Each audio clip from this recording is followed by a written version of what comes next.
আচ্ছা, এখানে কয়টা পাখি আছে কেউ বলতে পারবে? আসসালামু আলাইকুম, কেমন আছেন সবাই? আশা করি সবাই খুব ভালো আছেন। আমি না প্রতিদিন আপনাদেরকে অনেক রান্নার ভিডিও দেখাই, তো ভাবলাম আজকে একটু ব্যতিক্রমধর্মী কিছু দেখাই।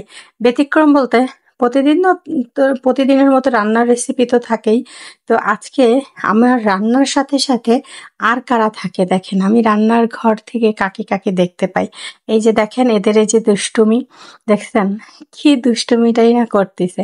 আমার বাসার সবথেকে মানে আমার ভালো লাগার যে ব্যাপার সেটা হলো এই পাখিগুলো। আপনারা কি জানেন এই পাখিগুলো প্রতিদিন এখানে বসে থাকে। সামনে খুব সুন্দর একটা ছোট্ট ধান ক্ষেত, আর এই ধান খেতে আসে, আর ওদের জন্য পানির ব্যবস্থা করা আছে। কথায় বলেন তো, আমার ছাদে। দেখতে হলে তো অবশ্যই আমার সাথে থাকতে হবে। মানে হচ্ছে আমার ফুল ভিডিওটা দেখবেন, ওরা কোথায় গোসল করে আর কোথায় খাবার খায়।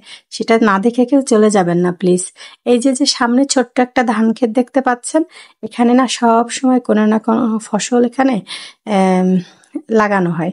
তো মোটামুটি এই যে এখন ধানের সিজন, তো ধান ওরা খাচ্ছে, এখানে বসে আছে। দেখেন কত দুষ্টুমিটাই না করতেছে, দেখছেন একটু পর পর উড়ে যাচ্ছে, মনের আনন্দে খেলা করতেছে। মানুষের মতো ওদের মনে মনে হয় কোনো চিন্তা নাই, তাই না? এই জন্যই হয়তো মানুষ বলে কেন যে মানুষ হলাম, পাখি হলে খুব ভালো হতো। উড়ে বেড়াতাম, মনের সুখে গান গাইতাম, আনন্দ করতাম। আর এই যে দেখেন আমি এখানে বানাচ্ছি, আম, এটা হলো সবজি রোল বানাচ্ছি। সবজি রোল আম, বানাচ্ছি বানাতেছি, তখন দেখি ওরা ওইখানে বসে খেলাধুলা করতেছে। আসলে আমি সবসময় ওদেরকে দেখি, তো ভাবলাম আজকে আপনাদের জন্য একটু ক্যাপচার করে ফেলি, আপনাদেরকে একটু দেখাই যে দেখেন তো এইটুকু জায়গার ভিতরে কতটুকু পাখি আছে, তারই পুরো আশেপাশে কত পাখি আছে, পাখির মেলা বলতে পারেন।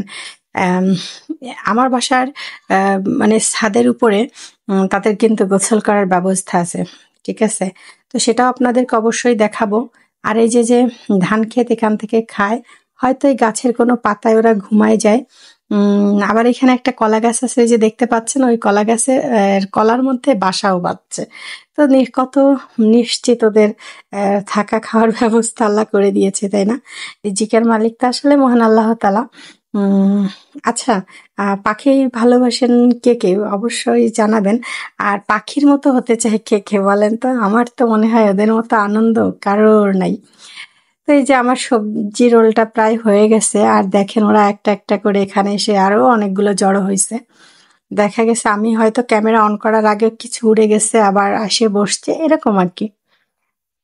তো যাই হোক, এই ছিল হলো আজকে আমার এই যে অন্য রকম ব্যতিক্রম ধর্মী। এটা কখনো আপনাদেরকে রান্নার ভিডিও ছাড়া অন্য কিছু দেখানো হয় না, তো ভাবলাম আজকে একটু হ্যাঁ, প্রকৃতি দেখাই। তো প্রকৃতি কেমন লাগলো সেটা অবশ্যই জানাবেন। এই যে আমি এখানে দাঁড়ায় রান্না করতেছি, আর ওই জানালা দিয়ে ওদেরকে দেখা যাচ্ছে, যেহেতু বাইরের থেকে আলোর কারণে ওদেরকে ওইভাবে দেখা যাচ্ছে না। এই দেখেন, এই যে একটু ক্লোজ করে দেখাইলাম আপনাদেরকে। তো আসলে আলহামদুলিল্লাহ, আল্লাহ এত সুন্দর একটা মানে প্রকৃতির দৃশ্য দেখার সুযোগ করে দিছে, সুবাহান আল্লাহ। আহ দেখেন কি করে, এই যে উড়া উড়ি কিচির মিচির কি যে দুষ্টুমিটাই না করে।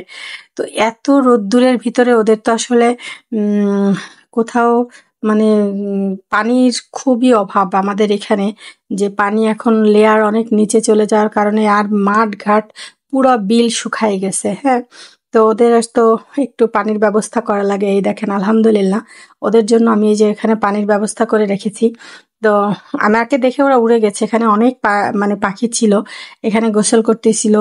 আর ওইখানে যে খাবার খাই, দেখেন কি পরিমাণ রৌদ্র আর কি পরিমাণ সূর্যের তাপ। দেখেই বুঝতে পারতেছেন যে কি অবস্থা, তাই না?